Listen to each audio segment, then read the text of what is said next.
अस्सलामुअलैकुम, welcome back to another video. तो आज की इस वीडियो में हम बात करेंगे वेंटोलिन सिरप के बेनिफिट्स, इसके यूजेस और इसके साइड इफ़ेक्ट्स के बारे में। इस 2 मिनट की वीडियो के अंदर मैं आपको इसके फ़ायदे ही बताऊंगा, तरीका इस्तेमाल ही बताऊंगा और वीडियो के एंड के अंदर इसके नुकसानात ही बताऊंगा। तो वीडियो स्टार्ट करने से पहले आप सब बहन भाइयों से मेरी एक छोटी सी रिक्वेस्ट है, अगर आपको मेरी वीडियो पसंद है तो वीडियो को लाइक कर दीजिएगा, चैनल को सब्सक्राइब कर देना और बेल आइकन को प्रेस कर देना ताकि मेरी हर नए आने वाली वीडियो आप तक ईजिली प्रोवाइड कर दी जाए और आप इस मेडिसन का इस्तेमाल अपने डॉक्टर की हिदायत के मुताबिक ही करें। ठीक है, चलिए वीडियो स्टार्ट करते हैं। ये जो सिरप है इसके बहुत सारे फ़ायदे हैं, बहुत सारी बीमारियों के लिए इसको इस्तेमाल करवाया जाता है और डॉक्टर भी रिकमेंड करते हैं।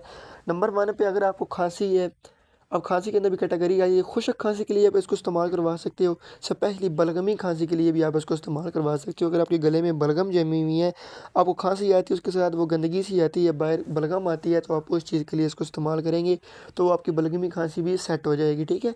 नंबर 2 पे अगर आपको दमा है, अभी ओल्ड एज जो लोग होते हैं जिनकी उम्र ज़्यादा हो चुकी है उनको दमा हो जाता है, अस्थमा। ठीक है, उनके सांस लेने में उनको प्रॉब्लम आती है, तो उस चीज़ के लिए भी डॉक्टर्स को रिकमेंड करते हैं कि दमे के इलाज के लिए भी वेंटोलिन सिरप बहुत ही फ़ायदेमंद है। ठीक है, दमे के मसाइल के लिए आप इसको इस्तेमाल करवा सकते हो। नंबर 3 पे अगर आपको सांस का प्रॉब्लम है, आपको सांस लेने में तंगी हो रही है, ठीक है, सीने में ऐसे बलगम सी जमी हुई है, उसकी वजह से आपको सांस लेने में भी दिक्कत हो रही है, मतलब आपको सांस नहीं सही से लिया जा रहा, आप फ्रेशनेस नहीं फील कर रहे, तो आप इस सिरप का इस्तेमाल करेंगे, इंशाल्लाह आपकी खांसी भी सेट हो जाएगी, आपकी बलगम भी सेट हो जाएगी और आपका जो है अस्थमा भी ठीक हो जाएगा। और इस नंबर 4 पे चलते हैं। वो चलने से पहले आप सब बहन भाइयों से मेरी छोटी सी रिक्वेस्ट है यार, वीडियो को लाइक कर दें, चैनल को सब्सक्राइब कर दें और बेल आइकन को प्रेस कर दें। ठीक है, इसकी वजह से आपको, अगर आपको गले में इन्फेक्शन हुआ हुआ है, रेस्पिरेटरी ट्रैक इन्फेक्शन, आपके अगर सांस वाली नाली में कोई भी इन्फेक्शन हुआ हुआ है, उस चीज़ के लिए भी इसको आप इस्तेमाल करवा सकते हैं। चलिए इसके साइड इफ़ेक्ट्स की तरफ चलते हैं।